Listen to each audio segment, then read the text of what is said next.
दोस्तों सभी को गुड इवनिंग। आप लोगों को डीएमआरसी का दिल्ली मेट्रो का प्रीवियस ईयर का पेपर है, उसके बारे में थोड़ा डिस्कशन करेंगे और बताएंगे कुछ उसके बारे में। आइए ज़्यादा समय न लेते हुए अपने टॉपिक पे चलते हैं। देखिए पहला क्वेश्चन क्या है, ड्रिफ्ट का क्या उपयोग है। तो ड्रिफ्ट का जो उपयोग करते हैं हम, वो ड्रिल मशीन से ड्रिल को निकालने के लिए जो युक्ति या साधन यूज करते हैं वो उसका नाम ड्रिफ्ट है। ठीक है, तो पहले क्वेश्चन का आंसर दूसरा है। दूसरा क्वेश्चन देखिए, एक अधिक प्रायोगिक दृष्टिकोण पर विचार करते हुए M16 × 2 mm थ्रेड के लिए टैप ड्रिल का आकार ज्ञात कीजिए। तो इसमें दोस्तों दूसरे क्वेश्चन में पहला ऑप्शन सही है, 14 mm इसका आंसर होगा। तीसरा क्वेश्चन देखिए, किस प्रणाली में दोनों किनारे पर मामूली आकार की सहनशीलता अनुमान्य है। तो इसमें जो है दोनों किनारों पर मामूली आकार की सहनशीलता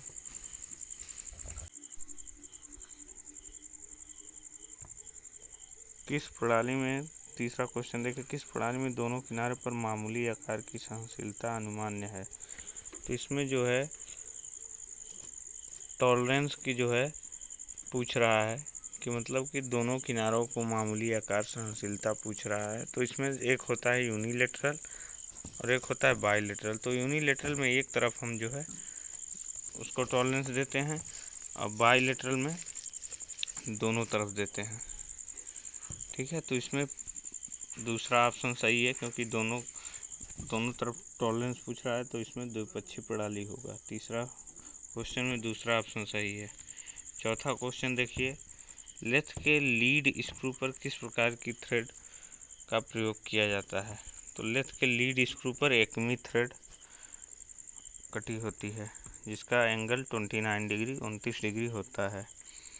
पांचवा क्वेश्चन देखिए, इस्पात किस फर्नेस में बनाया जाता है।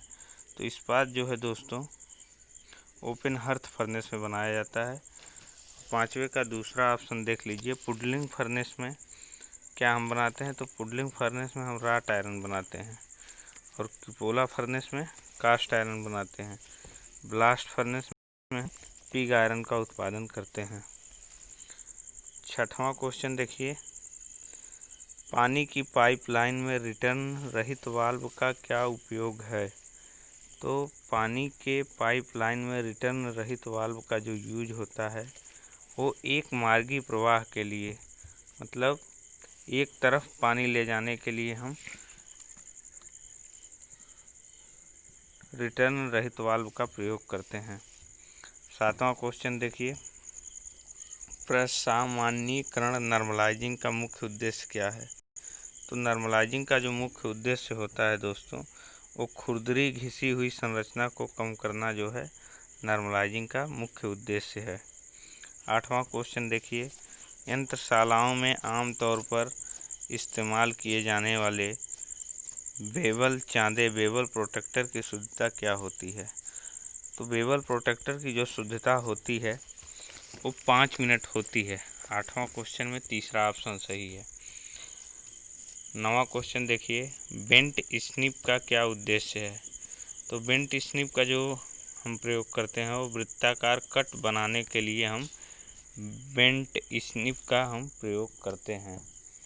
10वां क्वेश्चन देखिए, डाया 15 mm एवं डाया 50 mm के बीच के पाइपों को पकड़ने के लिए निम्न में से किसका प्रयोग किया जाता है। तो इसमें जो है पाइप रिंच का हम प्रयोग करते हैं। 10वां में चौथा ऑप्शन सही है। 11वां क्वेश्चन देखिए, किस फर्नेस में ढलवा लोहा पिग आयरन बनाया जाता है। तो पिग आयरन का हम उत्पादन जो है ब्लास्ट फर्नेस में करते हैं। और जो है 11वां क्वेश्चन में तीसरा ऑप्शन सही है। 12वां क्वेश्चन आते हैं, सादे कार्बन युक्त इस्पात में कार्बन की कितनी मात्रा होगी। तो इसमें जो है कार्बन का परसेंटेज पूछ रहा है, तो 12वें में पहला ऑप्शन सही है। 0.05 से 2.0% कार्बन की मात्रा होगी। 13वां क्वेश्चन देखिए, फीलर गेज किसका बना होता है?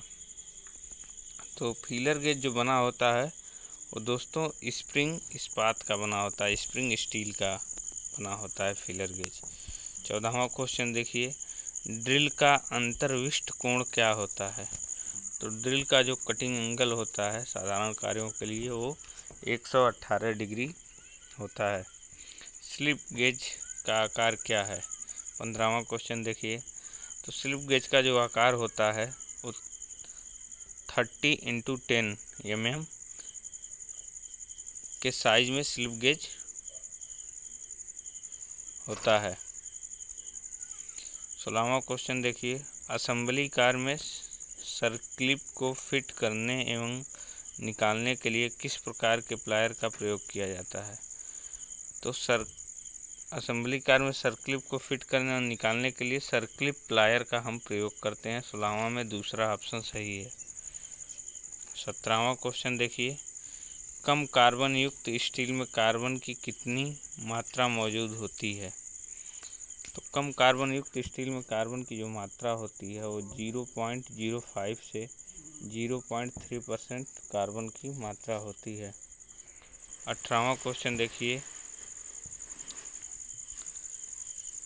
इसमें फराद लिखा है दोस्तों, लेकिन इसमें होगा खराद लेथ के कटिंग कार्यों में प्रयुक्त ब्रेज्ड टिप किसकी बनी होती है? तो जो लेथ मशीन का कटिंग टूल का जो टिप होता है वो टंगस्टन कार्बाइड का बना होता है। 18वें में दूसरा ऑप्शन सही है। 19वां क्वेश्चन देखिए, निम्न में से कौन सा का एक अयस्क है? तो 19वां में जो क्वेश्चन है तांबे का अयस्क पूछ रहा है, तो वह तांबे का अयस्क पायराइट होता है।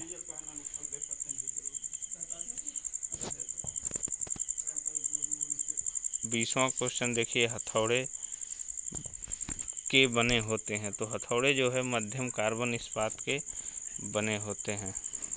20वां में पहला ऑप्शन सही है। 21वां देखिए क्वेश्चन, रास्प फाइल का उपयोग कहाँ किया जाता है? तो रास्प कट जो फाइल होती है दोस्तों रास्प कट फाइल का हम जो यूज करते हैं वो लकड़ी चमड़े की फाइलिंग करने के लिए हम रास्प कट फाइल का प्रयोग करते हैं। 21वां में चौथा ऑप्शन सही है। 22वां क्वेश्चन देखते हैं, निम्नलिखित में से किस स्लिप गेज का प्रयोग सामान्य कार्यशाला उद्देश्यों के लिए किया जाता है? तो सामान्य कार्यशाला उद्देश्यों के लिए जो हम स्लिप गेज यूज करते हैं वो ग्रेड सेकंड का जो है स्लिप गेज हम यूज करते हैं। 22वां में दूसरा ऑप्शन सही है। 23वां क्वेश्चन देखिए, नरम मिलाप शाफ्ट शोल्डर की संरचना क्या है? तो जो शाफ्ट शोल्डर का जो है मिश्रण होता है वो लेड और टीन का होता है। 50-50 मतलब 50% लेड होता है और 50% टीन होता है, दोनों का मिश्रण होता है। 23वां में दूसरा ऑप्शन सही है। 24वां क्वेश्चन पे आते हैं, निम्न में से कौन सा अर्ध तरल लुब्रिकेंट का सर्वोत्तम उदाहरण है? तो इसमें देखिए दोस्तों 24वां में तीसरा ऑप्शन सही है। ग्रीस जो होता है हमारा वो अर्ध तरल लुब्रिकेंट का सर्वोत्तम उदाहरण होता है। 25वें क्वेश्चन पे आते हैं, कास्ट आयरन की मशीनिंग के समय किस प्रकार के शीतलक कूलेंट का उपयोग किया जाता है? तो कास्ट आयरन में हम शुष्क ड्राई मतलब हवा का प्रयोग हम करते हैं। ठीक है, 25वां में दूसरा ऑप्शन सही है। 26वें क्वेश्चन पे आते हैं, गर्म वेल्डिंग किए गए जाब को हैंडल करते समय निम्न में से किस हैंड टूल का उपयोग किया जाता है? तो इसमें जो है चिमड़ा का हम प्रयोग करते हैं गरम टूल को जो है पकड़ने के लिए। 26वें में चौथा ऑप्शन सही है। 27वें क्वेश्चन पे आते हैं, पाइप के सिरे को बंद करने के लिए निम्न में से किसका प्रयोग किया जाता है? तो पाइप के सिरों को हम बंद करने के लिए हम कैप का प्रयोग करते हैं। ठीक है, 27 में चौथा ऑप्शन सही है। 28वें क्वेश्चन पे आते हैं, किसी धातु को खींचकर उससे अनटूटा तार बनाने की गुण को निम्न में से किस शब्द द्वारा व्यक्त किया जाता है? तो उसे दोस्तों तन्यता हम कहते हैं। ठीक है, तारों को अनटूटा का जो गुण होता है वो तन्यता में 28वें में चौथा ऑप्शन सही होगा। 29वां क्वेश्चन आते हैं, निम्न में से किसका उपयोग रिविट किए जाने वाले छिद्रों को संरेखित करने के लिए किया जाता है? तो हम ड्रिफ्ट का जो है प्रयोग करते हैं उसे संरेखित करने के लिए। 29वां में पहला ऑप्शन सही है। 30वें क्वेश्चन पे आते हैं, किस प्रणाली में एक किनारे पर मामूली आकार की सहनशीलता अनुमान्य है? तो इसमें जो है यूनिलैटरल टॉलरेंस होगा। एक पक्षी मतलब एक तरफ ही हम यूनिलैटरल में देते हैं। अगर पूछता दोनों तरफ तो हम बाइलैटरल जो है द्विपक्षीय प्रणाली पे हम जो है टिक कर देते हैं, तो हमारा तीसरा ऑप्शन सही हो जाता है। लेकिन एक पक्षी पूछ रहा है तो एक किनारे पूछ रहा है तो हमारा पहला ऑप्शन सही होगा। 30 में पहला ऑप्शन सही है। 31वें क्वेश्चन पे आते हैं, निम्न में से कौन सा एक वर्क होल्डिंग डिवाइस है जो वर्कपीस को पकड़ता है, सहारा देता है तथा स्थान निर्धारित करता है एवं विशेष ऑपरेशन के लिए कटिंग टूल को निर्देशित करता है?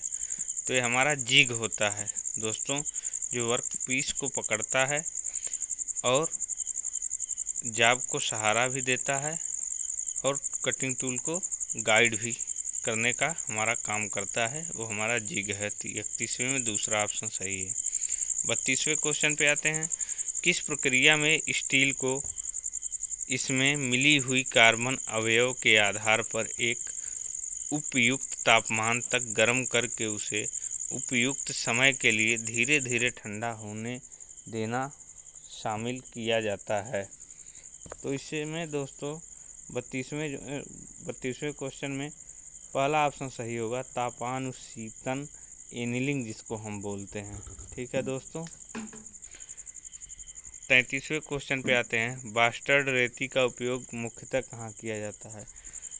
तो बास्टर्ड फाइल का जो है हम यूज करते हैं, सामग्री की भारी कमी के लिए प्रयोग करते हैं बास्टर्ड फाइल का। 34वें क्वेश्चन पे आते हैं, गहराई सूक्ष्ममापी डेप्थ माइक्रोमीटर का उपयोग किस लिए किया जाता है? तो दोस्तों जो डेप्थ माइक्रोमीटर होता है उसका प्रयोग हम छिद्र की गहराई मापने के लिए करते हैं। ठीक है, 35वें क्वेश्चन पे आते हैं, अंतःमापी कैलीपर का उपयोग। तो अंतःमापी कैलीपर का जो यूज करते हैं हम, कैलीपर का प्रयोग नापने के लिए होता है। तो छिद्र और कीवे दोनों व्यास को, मतलब इनसाइड कैलीपर को पूछ रहा है क्वेश्चन में, तो इनसाइड कैलीपर का हम जो है कीवे और छिद्र के दोनों का व्यास मापने के लिए हम इनसाइड कैलीपर का यूज है। ठीक है दोस्तों, आज के लिए बस इतना ही, और हमारे वीडियो को प्लीज़ लाइक और सब्सक्राइब करते रहें। धन्यवाद। कल अगले टॉपिक पे फिर इसका जो है नेक्स्ट पार्ट हम आपको प्रोवाइड कराएंगे। धन्यवाद।